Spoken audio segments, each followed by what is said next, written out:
Hello students, मैं श्री दीपचंद चौधरी महाविद्यालय ललितपुर से आज मैं आपको होम साइंस के थर्ड सेमेस्टर के फर्स्ट पार्ट में जो आपका न्यूट्रिशन ड्यूरिंग इन्फेंसी पीरियड है, आज मैं आपको उसके बारे में पूरा जो है डिटेल में बताने वाली हूँ।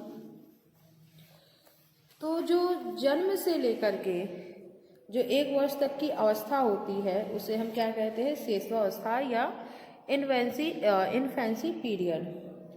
यह जो अवस्था होती है वह हमारी ज़िंदगी की कैसी है, सबसे महत्वपूर्ण अवस्था होती है, क्योंकि इसमें ही जो हमारे शिशु होता है उसका सर्वांगीण विकास का होता है और यही हमारे सर्वांगीण विकास का आधार होता है।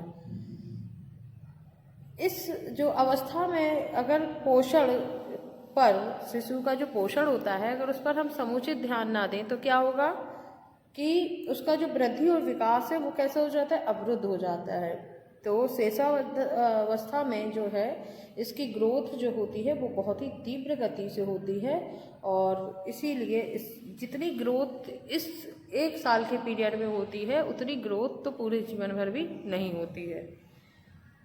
ठीक है, तो क्या होता है जब बच्चे का जन्म होता है तो उससे जब 3 मंथ तक जो होता है उस टाइम पे शिशु का जो वजन होता है वो 6 से 8 औंस के करीब होता है या वृद्धि होती है उसकी। इसके बाद 6 माह तक जो है जन्म काल से उसका वजन कितना हो जाता है, दुगना वजन जो है वो हो जाता है।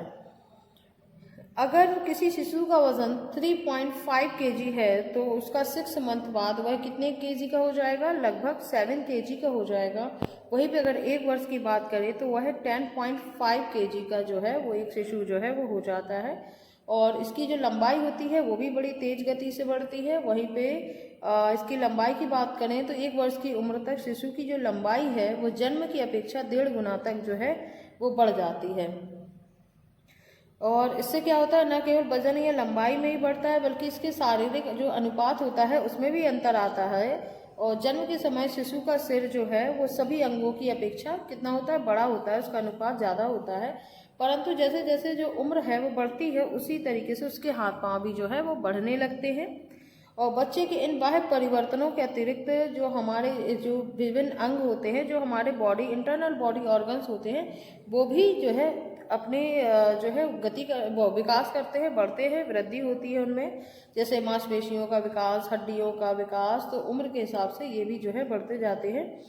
और इसके लिए अगर बच्चों के स्वास्थ्य को ठीक रखना है तो विटामिन के साथ जो खनिज लवण होते हैं उनकी पूर्ति भी बहुत ज़रूरी होती है।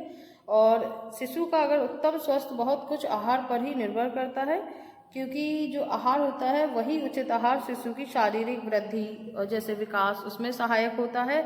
उसके साथ ही संतुलित आहार से क्या होता है, शिशु जो है स्वस्थ रह सकता है।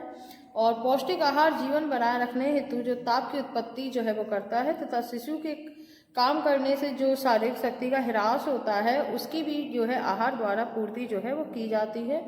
वही शिशु में तीव्र वृद्धि तथा विकास के कारण पोषक तत्वों की आवश्यकता या मांग जो होती है वो बढ़ जाती है। और अगर बात करते हैं पोषक तत्वों की प्रस्तावित दैनिक मात्रा तो 2 आयु जो है वर्ग जो होता है 0 से 6 माह और 6 से 12 माह, इसमें हम क्या कर सकते हैं, इसमें हम इसको डिवाइड कर सकते हैं। और शिशुअवस्था में शिशु की शारीरिक वृद्धि की बात करें तो जन्म के समय एक सामान्य जो स्वस्थ शिशु होता है उसका वजन कितना होता है, 6.5 से लेकर के 7 पाउंड के बीच जो है इसका वजन होता है।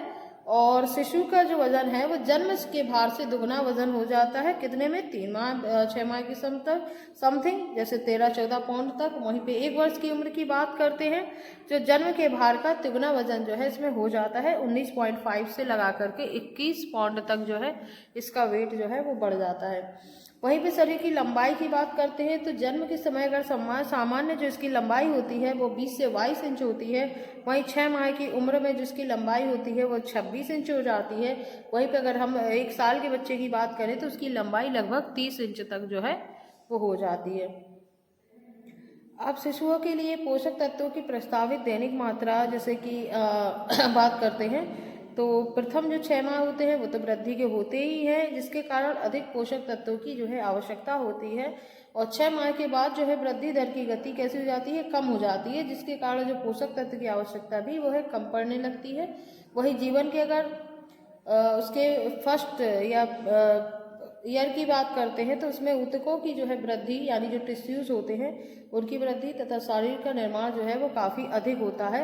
इसी कारण से प्रोटीन, विटामिन ए की आवश्यकता है वो भी अधिक होती है। क्योंकि शरीर का निर्माण कौन करता है, प्रोटीन करता है, जिसके कारण जो है और इसी समय जो है शरीर का निर्माण भी काफ़ी तेज गति से होता है, इसलिए प्रोटीन की भी ज़रूरत होती है। हड्डियों और पेशियों की विकास की बात करते हैं तो इसकी गति भी कैसी होती है, काफ़ी तेज होती है, और इसीलिए कैल्शियम की आवश्यकता जो है वो अधिक होती है। रक्त कोशिकाओं में अगर हीमोग्लोबिन के निर्माण के लिए भी हमें आयरन की जो है काफ़ी ज़्यादा मात्रा की ज़रूरत पड़ती है। अब बात करते हैं कि जो है नवजात शिशु का आहार क्या होना चाहिए। तो नवजात शिशु का जो स्पेशली आहार होता है वो क्या होता है, माँ का दूध ही है, वो जो है सर्वोत्तम माना जाता है।